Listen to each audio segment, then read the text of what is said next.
This is Gary G here at the Sparks game, and I have Tina Thompson. Tina. Well, how are you doing tonight? I'm doing well. Fantastic win by the Sparks tonight. What are your thoughts on their performance? I thought it was a very good performance. They started really strong. Seattle kind of came back a little bit in the second half and gave them a game, but of course, the Sparks stars, Candace as well as Christy, made sure that they maintained the lead and kind of put their teams on their back. Talk about the chemistry that they've now developed as they're closing out the season. They look like they've hit a stride of success. What are your thoughts and why they're performing so well?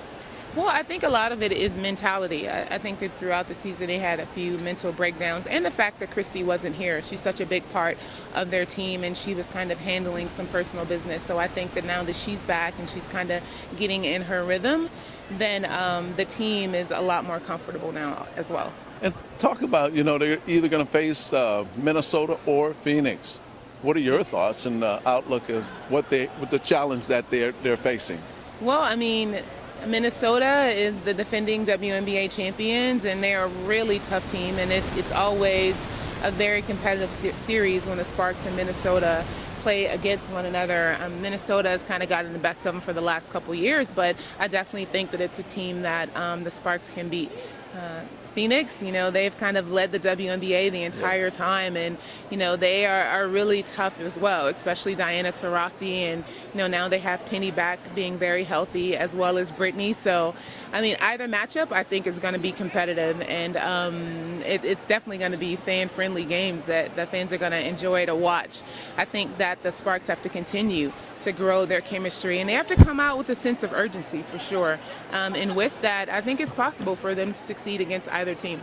Do you think, as far as their performance tonight, that they kept the intensity? I know that they had a double-digit lead, and then all of a sudden, the Storm started to storm back. Talk about the focus that they'll need. There might have been a tad bit of a mental lapse, but I think that once the game got a little bit too close and they kind of snapped out of it, and then they continued to kind of put on the pressure on Seattle. But I mean, it's kind of one of those things, especially going into the postseason, you can't have a mental lapse. Like, you have to be on your A game, your best game most of the time. And give us something, a highlight of your career now that you've retired and going on to bigger and better things. Give us something that the fans say, hey, this was Tina at her best.